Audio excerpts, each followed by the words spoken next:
Personaje, Carlos V. Voy a dar un poco de contexto antes de entrar en el tema. En 1492 se descubre América con la llegada de Cristóbal Colón, como ya todos sabemos. Fue una expedición financiada por los reyes católicos Fernando e Isabel, abuelos de un pequeño que nació 8 años después, en el año de 1500, mientras su madre estaba en un palacio en una fiesta, donde ella había comido bastante y se sintió indispuesta. Se dirige a los baños y nace el pequeño bebé ahí, el pequeño futuro rey, nace en un baño de una manera precipitada y la reina sola. Este es el pequeño del que vamos a hablar. Se le dio el título de duque y heredero de la corona. Asciende al poder a los 16 años como Carlos I de España. Bajo su reinado se reunieron por primera vez las coronas de Castilla, de León, de Aragón y muchas otras de los reinos que existían en esa época, los Países Bajos, Sicilia y varios títulos más, incluido el de gobernador de las Indias y la Mar Océano.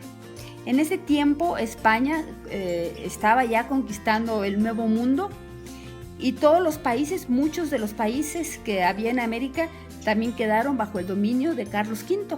Digamos que fue uno de los reyes que tuvo más posesiones en toda la historia, más títulos también en toda la historia. Heredó la corona del Sacro Imperio Germánico y de Austria, y con esta herencia se coronó con el título de Carlos V.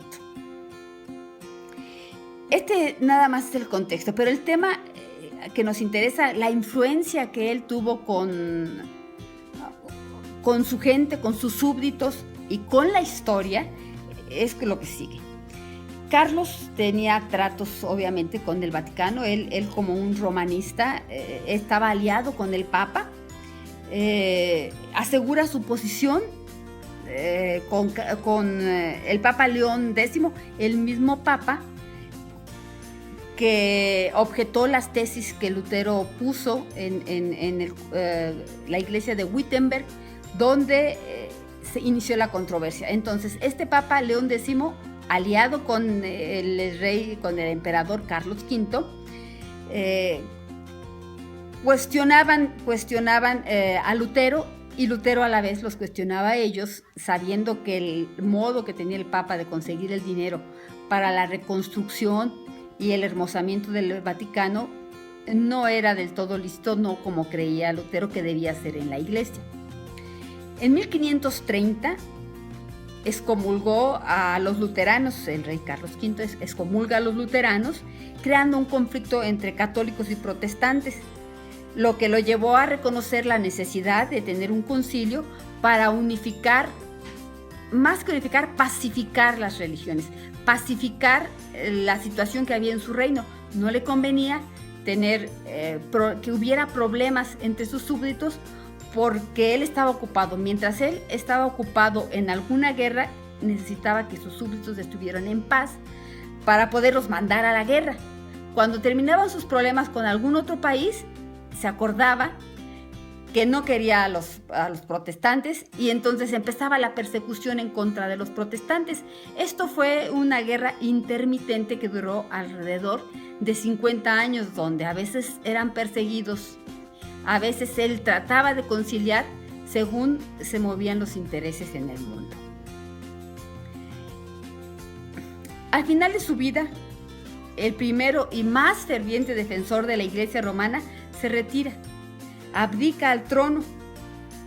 Para entonces ya habían muerto todos los personajes que influyeron en su vida, tales como Enrique VIII, rey de Inglaterra, Francisco I, rey de Francia, con quien tuvo grandes disputas, Martín Lutero, Erasmo de Róterdam y el Papa Pablo III, quien fue el que presidió el Concilio de Trento, sin poder impedir además el asentamiento de la doctrina luterana dentro de sus dominios.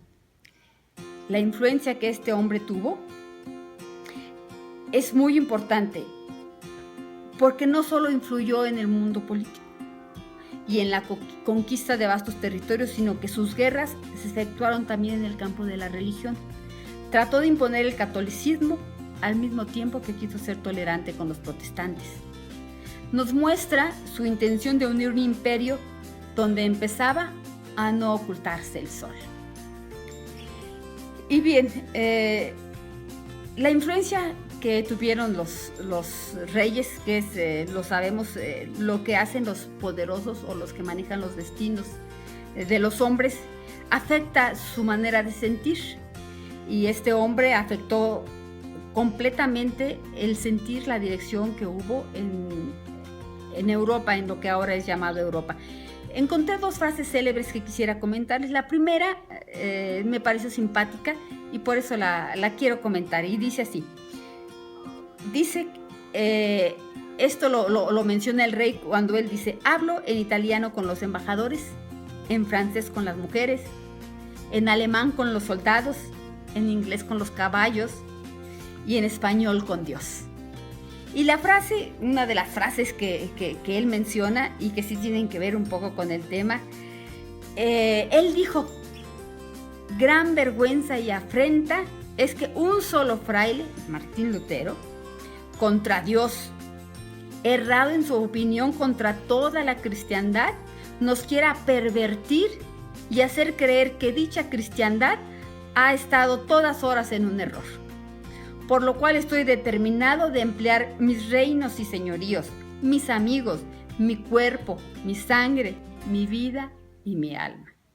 Este era el pensamiento de Carlos V. Esta fue la influencia que él tuvo en el mundo entero.